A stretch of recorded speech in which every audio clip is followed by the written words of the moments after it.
Hey guys, this is Notifications, back again with another review, this time of the 2014 horror sequel, Annabelle. It's not necessarily a sequel, I guess, it's more of a prequel. My bad. So it's a prequel to The Conjuring, because it deals with the doll that was featured in the beginning of the film, which was the one part of the movie that I didn't care for. I like the whole rest of the film. I really like The Conjuring, but the Annabelle doll thing never really got me. Never really scared me. And it just seems like James Wan is doing his doll fetish again. He's got a serious doll fetish, and it's definitely on display in this film. But James Wan didn't direct it. In fact, this is directed by John R. Leonetti, but it is produced by James Wan. And if that name sounds familiar, it's because John R. Leonetti is the same guy who directed Mortal Kombat Annihilation. Yes. The director of Mortal Kombat Annihilation. And The Butterfly Effect 2. And the last film which was the last film he directed until this one. Mainly because I think he only got this job because he was a cinematographer who was on The Conjuring and Insidious Chapter 2. As well as Insidious. And he probably only got the job for Mortal Kombat Annihilation because he was cinematographer for Mortal Kombat. But he was also the cinematographer for Joe Dirt, Honey, Razor Voice, The Perfect Man, and The Woods. And surprisingly enough, actually Death Sentence as well. But anyway, this movie is actually one of the highest grossing horror films of all time. Let that sink in, folks. A prequel to The Conjuring, which was made for $6.5 million. And the fact that it made $252 million worldwide is now on the list of one of the most successful horror films of all time, box office wise. This made more than Reanimator, probably made more than all of the Reanimator movies, made more than all of the Return of the Living Dead films, made more than all of the Evil Dead movies, made more than John Carpenter's The Thing, made more than, I don't know if it made more than John Carpenter's Halloween, but probably made more than a majority of the sequels. Made more than probably majority of the Friday the 13th movies. Made more than probably almost all of the Nightmare on Elm Street films, if not all of them. Made more than the Blob remake. Made more than Leviathan. Made more than Predator 2. See what I'm getting at? This movie, a prequel to The Conjuring, is now one of the most highest grossing horror films of all time. I honestly think that's a bit pathetic. Now, I wasn't expecting much from this film, and so this isn't going to be a really big rant or anything, but because actually there was a little bit of this movie that surprised me. The last half of the movie I actually genuinely liked. I thought it was creepy. I thought it engaged me, and I thought it had some good performances. And some of the cinematography really wasn't that bad by the guy who did, and directing wasn't really that bad from the guy who did Mortal Kombat Annihilation. And that movie is it's 10 times worse than this. Annabelle is a lot better. I was going to say worse, but it's not. It's a lot better than Mortal Kombat Annihilation, but that's not really saying much. That was it. Not really saying much. Because Mortal Kombat Annihilation is one of the worst video game movies of all time. If not, and also one of the worst sequels ever, so doesn't take much to be better than Mortal Kombat Annihilation. But anyway, this movie, directed by John R. Leonetti, it stars Annabelle Wallis. I don't know if that was intentional or just coincidence that the lead actress that they hired, her first name is Annabelle. And it also stars Ward Horton, who is an absolutely horrible actor. His performance is so dry that it totally ruins almost every scene he's in. It ruins every scene he's in. He's awful. He's really, really bad. His performance is about as dry as burnt toast and just about as appetizing and appealing to look at. It's just a really, really bad performance. He's bringing the whole movie down with his presence. And the same thing, he's bringing down Annabelle Wallis, who once she was by herself, she actually did a decent job, I thought, acting-wise. But when she was with this guy, she sucked because he just caused a black hole suck that sucked everybody's acting talent into it because they're in his near vicinity. He was that bad, especially to me personally. He was fucking atrocious. But anyway, you also have Tony Amendola's father Perez, who I thought did a really good job. And what's funny is I thought it was F. Murray Abraham. Throughout the entire movie, I'm thinking it's F. Murray Abraham, but really it's a completely different actor. It's Tony Amendola. He looks like F. Murray Abraham to me. He's very F. Murray Abraham like, and but I liked him. He did a really good job as Father Perez. Now Annabelle Wallis and Ward Horton, they played Mia and John Form, the basically the main couple in this film, and Alfre Woodard from First Contact, Star Trek First Contact. She plays Evelyn, who ends up helping the family near the end of the film, and I thought she was great. So this film had I thought it had a decent supporting cast, and the last half of the film I thought was genuinely creepy and engaging. Like after the 50-minute mark or something, 45, 50-minute mark, pretty much the movie really got my interest once Mia has this scary encounter in an elevator and she first sees the demon. That was I thought really well shot sequence. She tries to get out of that. She tries to get in the elevator and go upstairs, but she can't because the elevator keeps coming back down to the same room, the same basement where she saw the demon. And it was creepy. It was well shot, well lit, and I got to give that props. And from that moment on, when she's trying to solve the mystery of why why these supernatural occurrences are happening in her home, and what's going on, and what connection does it have with the doll Annabelle, and yeah. So once they did that, then I was actually interested in the film. Now it was kind of cliched, kind of been there, done that. But I thought the performances were solid enough that it kept my interest. Now, the first half of the film, though, is boring. It's really, really dull. It's about as fun to watch as, sandpaper getting scraped across your eyes. It's really tedious, slow-moving, predictable, lame, really, really forgettable first half. So it's a real struggle to get through the first half of the film. So once you do get to the last half, you might be like me and like it, but it doesn't save the film because the first half is so insufferably boring that it just isn't worth the suffering. It isn't worth the suffering. So it isn't worth the trip. It isn't worth the sitting through the first half. The journey isn't worth it. To sit through this boring, dull, been there, done that first half of the film, which is just boring, with a really shitty performance by the lead actor, who brings down everybody else around him.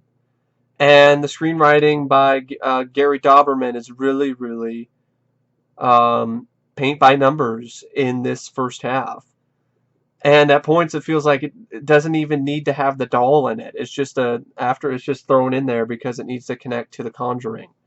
So the beginning of the film actually opens up with a little bit of refresher course of what happened in the beginning of The Conjuring. So I'm like, I don't really need that. I don't know why that was necessary. And then you basically figure out, you get introduced to this family. The film starts out with the same opening scene from The Conjuring in 1968, in which two young women and a young man are telling Ed and Lorraine Warren about their experiences with a doll called Annabelle, which they believe is haunted.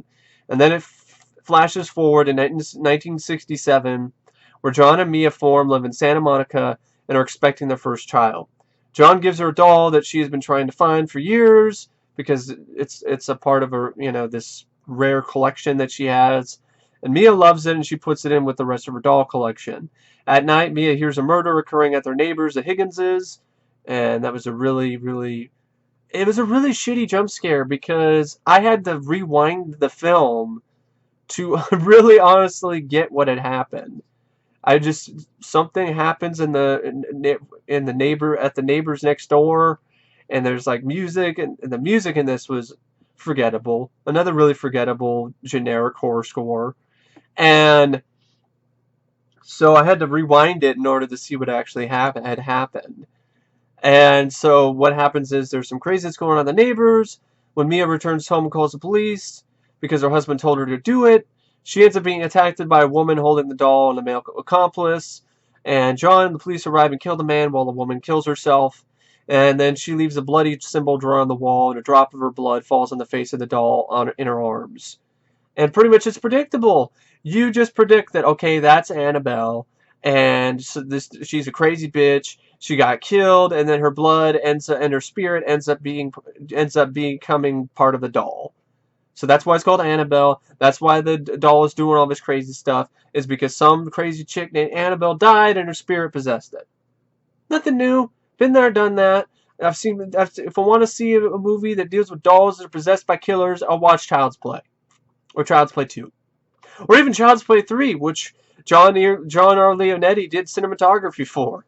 I mean, it's just, the first half is just boring and dull and the same old shit you've seen a million times if you've seen a lot of horror movies like I have. So then a news report shows that the assailants were Annabelle Higgins and her boyfriend, and they had murdered her parents and are said to have been part of the Disciples of the Ram, which is a satanic cult. Which is, we're talking about Disciples of the Ram. I thought of the whole. I don't know why this popped in my head, but the image of the movie Dragnet with Dan Aykroyd and Tom Hanks when they're dressed up like goats with a goat head and stuff. The pagans. I thought of that. I'm like, oh, the Disciples of the Ram, pagan. But anyway, since Annabelle was holding the doll while dying, Mia asked John to throw it away. But, of course, the doll doesn't stay thrown away. Duh. Later, after a fire caused by the doll, which was ridiculous and silly, because what happens is the father leaves. Literally, I could predict this coming. The night before, the father mistakenly leaves some easy popcorn because he's going to pop it for his wife, and he leaves it there on the oven, on the burner. And then I was going to predict that the spirit of Annabelle was going to make it pop and cause a fire in the kitchen, and that's exactly what happened. There was one scene where Mia is sewing, and I was like, okay, she's going to get cut. The sewing machine is going to go haywire and cut her. Yep. Even before that, I was like, the sewing machine's going to turn on by itself. Yep. There's going to be something to do with the rocking chair. Yep. See, it's the bare minimum here, the bare necessities of a horror script. It's the paint by numbers and just throw in the doll Annabelle and call it a day. And this made $252 million. I mean, that's too much for a movie that's just generic and could have easily been direct to video. But anyway, so what happens is she trips over the fire. She doesn't trip over the fire. She trips over a rug trying to escape from the fire. And the spirit tries to pull her into it, but the police come in, or her husband comes and saves her just in time.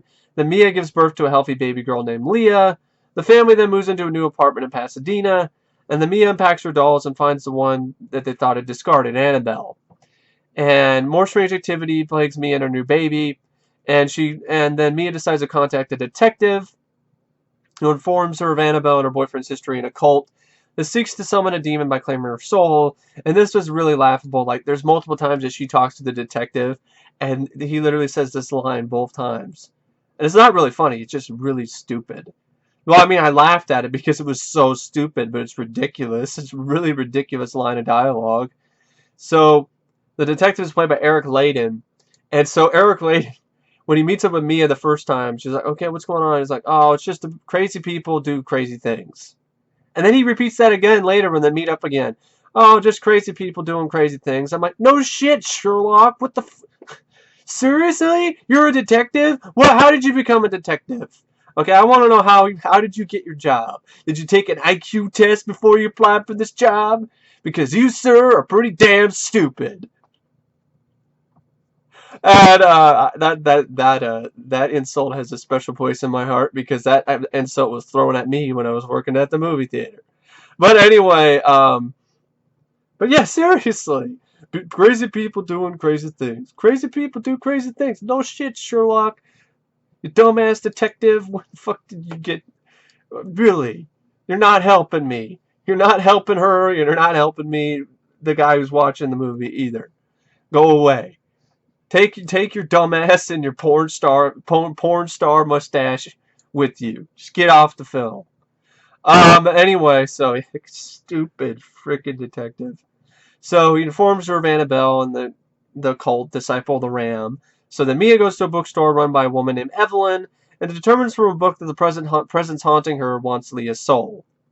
Evelyn tells Mia that she had a daughter named Ruby. This was around Mia's age when she died in a car accident. And Evelyn is played by Alfre Woodard, who does a really good job in this. And she has a daughter named Ruby, who's around Mia's age when she died in a car accident caused by Evelyn. She was so distraught and guilt-ridden that she attempted suicide. However, she claims to have heard Ruby's voice telling her that it wasn't her time. And literally there's a really good scene of acting by Alfre Woodard where she's telling this story to Annabelle Wallis, Mia, and it's a really well done sequence. I gotta admit, it's good acting. I thought it was a good performance. The couple then contacts their church's priest, Father Perez, played by Tony Amendola, who tries to take the ghost doll with him to church. And then they'll go, so Annabelle attacks him, and then it's basically what it does is I thought this was laughable. It looked like something in WWE and the doll just literally looks like it spears him and sends it flying backwards. It was pretty laughable in my opinion. I half expected Jim Ross to do commentary. Oh my God! The priest just got broken in half! Spear! Spear! Annabelle just speared him! Annabelle just speared Amendola! What a spear by Annabelle! Oh my God! I just thought that was... It just sort of like WWE, just boom! Spear! So it was really laughable, in my opinion. So I thought he was dead, but actually there's another thing I liked about the film. He didn't die, he just got hurt. So then the ghost of Annabelle then attacks him. Of course, he attacks Perez, and then he ends up being hurt, and he ends up in the hospital. Perez warns John, our white bread male lead, that Annabelle's spirit causes injuries, and that he felt how much the demon wanted Mia's soul. John then rushes to warn Mia, and during another attack, Annabelle appears to levitate, and Mia sees the demon holding Annabelle in the air, implying the doll itself has no power, but is being exclusively manipulated and moved by the demon. And there's one little scene that I liked, just like the elevator scene, where you see Annabelle. It's a cliche, horror cliche, but I thought it was handled well. Where Annabelle the doll slowly gets up in the background, of a shot, slowly gets up, and that's when it starts to levitate. And I like that. I thought it was handled pretty well. The effect was pretty effective. And so then what happens is, of course, the demon is manipulating the doll. So then the demonic presence tries to push Evelyn out of the apartment and taunts Mia. It pushes her out of the apartment, then taunts Mia while taking her baby. Mia attempts to kill Annabelle and asks him if there is another way. And it says that she can offer him her soul. And John and Evelyn break open the door to find Mia ready to jump out the window with Annabelle in her hands. John saves Mia, and then Evelyn ends up sacrificing herself, which I thought was a good sequence. And then because she atones for her daughter's death by jumping out the window with the doll to her death. So Leah can be brought back to Mia and John. And then 6 months later, the forms have moved on. I've not seen Annabelle since then. They give it away. Then there's a mother of one of the girls in the opening scene. She purchases Annabelle as a gift for her child. And then the ending text of the film states that the real Annabelle doll resides in a case in Ed and Lorraine Warren's museum, and that is blessed by a priest twice a month to keep the public safe from the evil that still resides in the doll. And then the final shot shows another one of these really shitty jump scares this film has, where it just slowly, it literally just stays on the doll for what seems like forever, and you're just waiting for the jump scare. It doesn't happen, but that sums up a lot of the jump scares in this movie. No music, just pausing. It's so predictable that you're just like, okay, when is the jump scare going to happen? Instead of being surprised, you're just like, okay, when's the jump scare going to occur? And that's a shitty jump scare. That's not how you do jump scares, folks. Is to literally just put people already on suspense and already waiting for it. You surprise them. That's why it's called a jump scare. Delayed jump scares normally do not work unless they really genuinely are shocking. Here, it's just you're just waiting for the next jump scare, and the film literally just you can predict it because every other scene in the movie usually has a lot of creepy music, and usually in the jump scare it'll just go away for a little bit, and then there'll be a creepy music at the jump scare. Effective jump scares like the one in Exorcist 3, they really do come out of nowhere. Nothing in the film came out of nowhere. Even one maybe flinch a little bit. But the things that creeped me out were the atmosphere, like the scene in the elevator with the demon. It was good lighting. It was creepy. Kind of reminded me of some of the stuff I saw in Insidious. And but at the end of the day, I mean, even though there's a couple effective scares for me personally, the movie isn't much of anything. It's not even an average film. It's not even mediocre. It's a poor movie. Annabelle is a poor movie. It's not. I'll never watch this again. It's forgettable. The last half I liked, but I didn't love it. It was just a lot better than the boring ass first half. And you have this really boring first half and there were moments in the film that were laughable, like the WWE spear on the priest, the crazy people do crazy things line, the scene where the demon or the ghost of Annabelle keeps putting on a song, she keeps putting a record on, and Mia keeps taking it off, and the demon keeps putting the record on. It's supposed to be scary, but I'm like, no. I actually sided with the demon because the movie was so boring at that point. It was actually a good song, like an oldie but goodie, and I was like, I want to listen to this song. I was getting enjoyment out of that. I'm with the demon here. Put the song back on. That's a really shitty movie if you're more interested in a song that's playing on a record than you are in the events of the film. But anyway, yeah, it's a bad film. It's a bad movie. But I wouldn't say I would say Ouija was worse. Ouija was a lot worse than Annabelle. Ouija was pointless. Ouija had nothing going for it, except for one actress who died early in the beginning of the movie, and that's it. It was boring, and it was lame. I think this is rated R. I mean, I don't know. I mean, I'm just going to check for sure, but I think it was rated R. There's blood in this. So, yeah, it is rated R. It's a tame R, though. There's no nudity. There's not a lot of gore. There is blood, but not a lot of it. It's a really tame R. That's why I had to look up to see if it was an R rating, because it didn't really, honestly, feel like an R-rated film. But, pretty much, yeah, like I was saying earlier, it's a lot better than Ouija. But it's not saying much. Just like saying it's better than Mortal Kombat Annihilation. It's better than shit. It's still shit. I mean, it's just a different layer of shit. It's still shit. It still stinks, and it still sucks. So I really don't know what to say about Annabelle, except I like the last half. I like some of the performances by Tony Amendola, especially. Annabelle Wallis grew on me when she was away from her deadbeat, Deadwood husband. And he wasn't really a deadbeat character. He was just a deadbeat when it comes to his acting and his performance. He was a dead fuck. And I also really liked Alfre Woodard. But other than a couple sequences that worked. But other than that, it's not worth it. There's like a couple performances I like, and like a couple sequences that were good, but the rest of it was shit.